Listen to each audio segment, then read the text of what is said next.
And maybe state this as well. It says on citizen comments, says no action can or will be taken on any issue that's presented. We need to understand that before we start, because I think they think they're saying something and. Well, yeah, that's on the agenda. I know. I can. To just remind them, that people know, I mean, to me, they think we're gonna solve something that We have no authority to solve. Yeah. Agreed. I can do better at that. I wish I'd have been here because we had that situation with the easement for watering on my son's land with Travis Truman.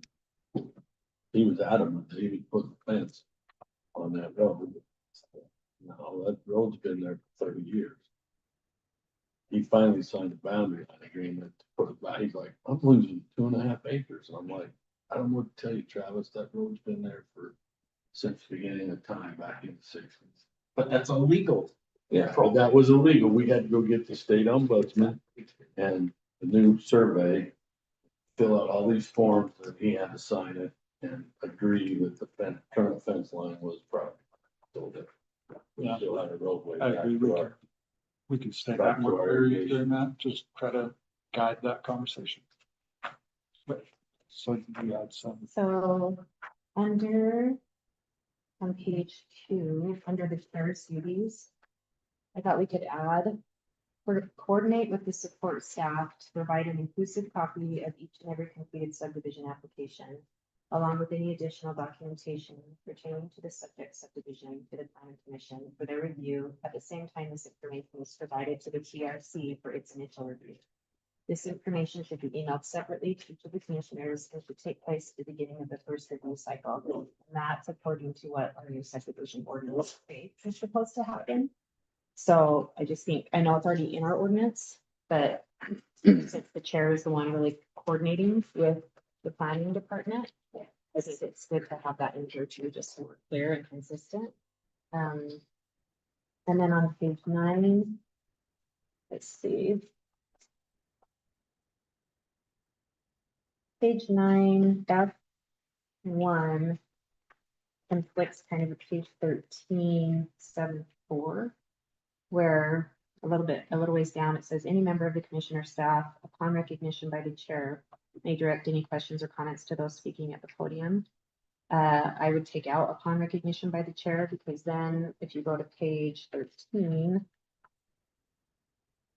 and you look down under section 7, meeting order and decorum, number 4, it's talking about the commission can question any person appearing and, the chair of the planning commission shall have authority to do the following. And then it says question any person appearing and allow other members to question any such person. So usually every time we've had people come in, we all just have asked questions when we have a question of the applicant. I just don't know if we need to have that in there specifically. Also on page 12, 7E, it says,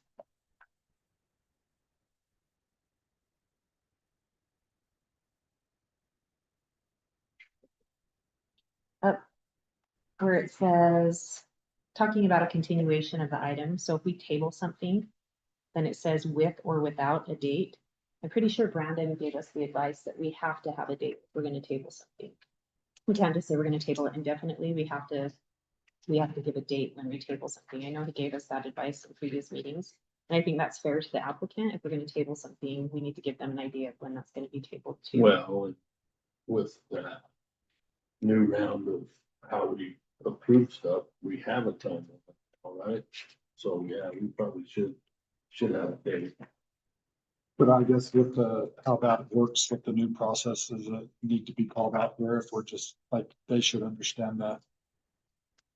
Or do we need to give? Well, I think we shall give them a date when this will be Done in there. I don't think it's just To be honest, on the new subdivision ordinance, I don't know that we're really going to be tabling. We usually, by the time it comes to us, it's an approve or deny.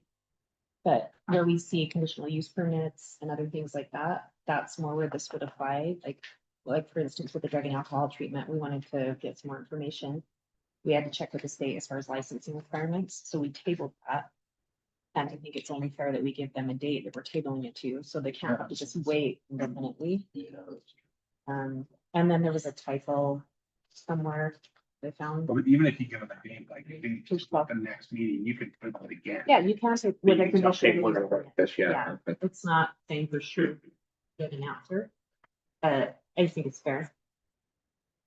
So, those are the only things, other than what I highlighted in yellow that I already sent you guys. I don't know if you want to talk through those or not, because I know we already have this on a previous I guess we can discuss stuff written there. in there Okay. and then